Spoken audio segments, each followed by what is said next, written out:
समकालीन विश्व राजनीति कक्षा 12 अध्याय 1 शीत युद्ध का दौर 1945 से 1991। परिचय। 20वीं शताब्दी को प्रथम महायुद्ध 1914 से 1918, द्वितीय महायुद्ध 1939 से 1945 और शीत युद्ध 1945 से 1991 के कहर के लिए इतिहास में सदैव स्मरण किया जाएगा। यदि प्रथम महायुद्ध और द्वितीय महायुद्ध की विनाशलीला के कारण संसार में धन जन की अप्रत्याशित और अपरिमित बर्बादी हुई थी, तो शीत युद्ध की विभीषिका उन दो महायुद्धों की विभीषिका से कई गुना अधिक प्रचंड थी। शीत युद्ध के दौरान प्रचंड शस्त्रीकरण ने संसार में भयानक असुरक्षा, विध्वंस और विनाश की परिस्थिति तैयार की। शस्त्रीकरण पर जितना धन व्यतीत हुआ, उतने धन संसार के देशों के आर्थिक विकास पर व्यतीत होता तो आज आर्थिक दृष्टिकोण से संसार स्वर्ग तुल्य होता। गरीबी, बीमारी और मृत्यु की वर्तमान दर सदैव अदृश्य होती।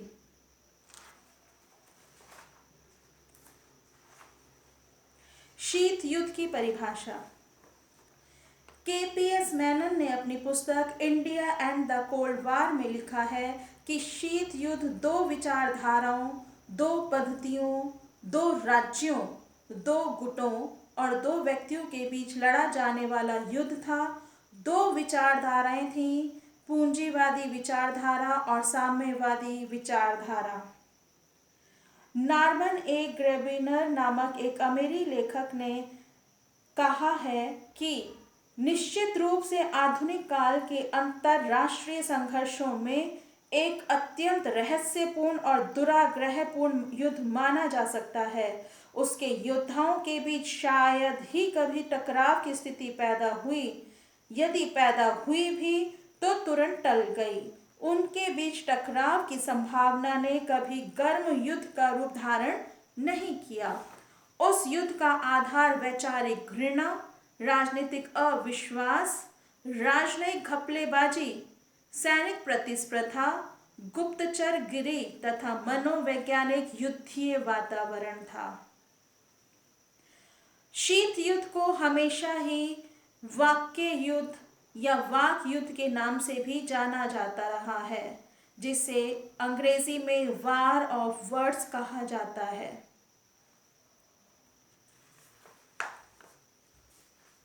शीत युद्ध के कारण। शीत युद्ध पश्चिमी जगत और सोवियत संघ के बीच वैचारिक मतभेद और घोर अविश्वास की उपज था, जिसका रण क्षेत्र मानव मस्तिष्क था। यह एक प्रकार का वाक युद्ध था। इस बीच दोनों महान शक्तियों के बीच आरोप प्रत्यारोप लगातार होते रहे। सोवियत संघ का जन्म 1917 में हुआ था। 1917 से 1949 अर्थात साम्यवादी चीन के जन्म तक वह संसार में अकेला साम्यवादी देश था जिसने पूंजीवादी व्यवस्था को ध्वस्त करने का बीड़ा उठाया था। दो महायुद्धों के दौरान पश्चिमी जगत के देशों ने उसकी घोर अवहेलना की थी, क्योंकि वे उसे खतराग्रस्त थे। उन्होंने 15 वर्षों तक उसे राष्ट्र संघ का सदस्य नहीं बनने दिया। शीत युद्ध के कारणों में द्वितीय मोर्चा के प्रश्न पर सोवियत संघ के प्रति मित्र राष्ट्रों की धोखाधड़ी शीत युद्ध का दूसरा जबरदस्त कारण बना। तीसरा, द्वितीय महायुद्ध के अंतिम चरण में अमेरिका द्वारा जापानी प्रदेश हिरोशिमा और नागासाकी पर अणु बम का विस्फोट शीत युद्ध की शुरुआत का तीसरा मुख्य कारण था। चौथा, याल्टा समझौता की खुल्लम-खुल्ला अवहेलना इसका चतुर्थ कारण बना। अमेरिकी षड्यंत्रों से परेशान होकर सोवियत संघ उसके विरुद्ध कार्यवाही के लिए विवश था। पंचम, 1955 से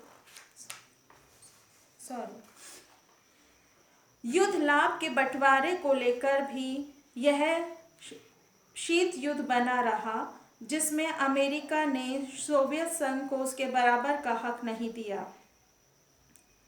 छठा, अमेरिका, सोवियत संघ और ब्रिटेन के तत्कालीन राजनेताओं के परस्पर विरोधी व्यक्तित्व के कारण भी शीत युद्ध का उत्कर्ष संभव हुआ। ब्रिटिश प्रधानमंत्री विंस्टन चर्चिल, जोसेफ स्टालिन और फ्रैंकलिन रूजवेल्ट, हैरी ट्रूमैन आदि इसके मुख्य कारण बने। षष्ठी, पूर्वी यूरोप में सोवियत संघ का दृढ़ प्रभाव क्षेत्र स्थापित हो जाने के बाद अमेरिकी चिंता का बढ़ना स्वाभाविक था। फलतः उसने सोवियत संघ की घेराबंदी की योजना को मूर्त रूप प्रदान किया। इस उद्देश्य की पूर्ति हेतु 1949 में नाटो संधि पर हस्ताक्षर हुए।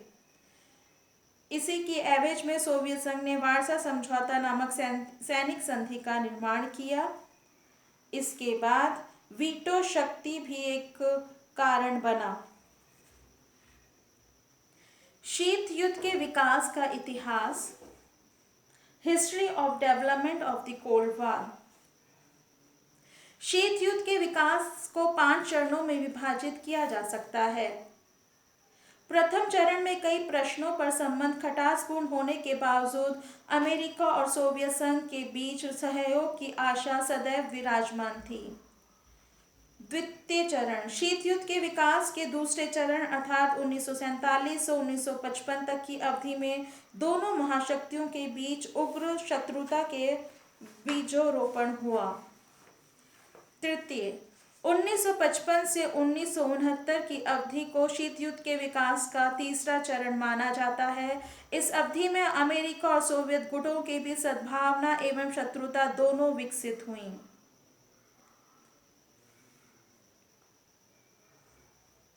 चतुर्थ, शीत युद्ध के विकास के चौथे चरण की शुरुआत 1969 में हुई और 1989 में उसका समापन हुआ।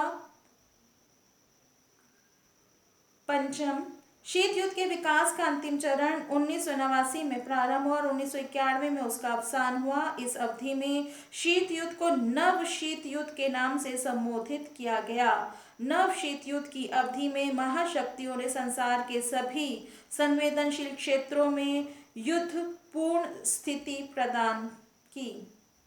तनाव शैथिल्य के वातावरण को तोड़ने में अमेरिका की अहम भूमिका थी। इस बीच पाकिस्तान द्वारा ओसामा बिन लादेन को आतंकवादी संगठनों के रूप में मान्यता प्रदान की गई, जिसमें अमेरिका का बड़ा योगदान था सैनिक हथियारों की सप्लाई के लिए। शीत युद्ध के परिणाम, effect of the world war. शीत युद्ध की समाप्ति 1991 में हुई। उस लंबे युद्ध 1945-1991 में उसके 2 महायोद्धाओं में से कोई पराजित नहीं हुआ। आंतरिक और आर्थिक कारणों से सोवियत संघ का विघटन हुआ। एक महाशक्ति के रूप में सोवियत संघ के विघटन से अथवा अंतरराष्ट्रीय परिदृश्य से 2 महाशक्तियों में से एक के अवसान अथवा लुप्तीकरण के कारण शीत युद्ध समाप्त हुआ। शीत युद्ध एक ऐसा युद्ध था जिसके 2 महायोद्धा कभी आपस में प्रत्यक्ष रूप से टकराए नहीं, अतः किसी के पराजित होने अथवा विजयी होने का प्रश्न ही नहीं उठता। 2. शीत युद्ध विगत शताब्दी के 3 प्रमुख विभीषिकाओं में से एक था। उस युद्ध में जन धन की बर्बादी प्रथम महायुद्ध और द्वितीय महायुद्ध की अपेक्षा अधिक हुई। इस बीच छद्म युद्धों को अंजाम दिया गया। परमाणु शस्त्रीकरण पराकाष्ठा पर पहुंची।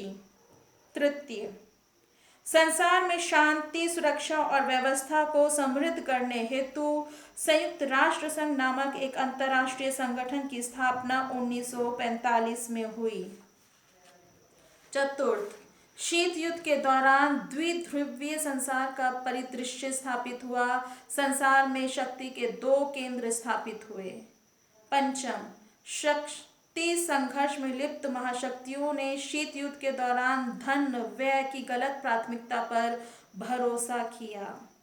षष्ठी, शीत युद्ध के दौरान तृतीय जगत के देशों अर्थात साम्राज्यवाद, उपनिवेशवाद और रंग विभेदवाद की बेड़ी से नवोदित राष्ट्र राज्यों अथवा विकासशील देशों की अवस्था सर्वाधिक चिंतनीय बनी। सप्तम, शीत युद्ध के दौरान राजनयिक प्रयासों को आघात पहुंचा।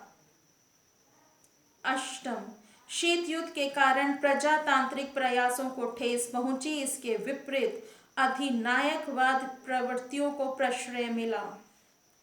नवम, शीत युद्ध के दौरान सामरिक दृष्टिकोण से महत्वपूर्ण छोटे छोटे देशों में सैनिक अड्डों का निर्माण हुआ। लैटिन अमेरिका, अफ्रीका और एशिया के कई देशों में सैनिक हस्तक्षेपों को अंजाम दिया गया। हिंद महासागर में सैनिक प्रतिस्पर्धा बढ़ी। समाप्त।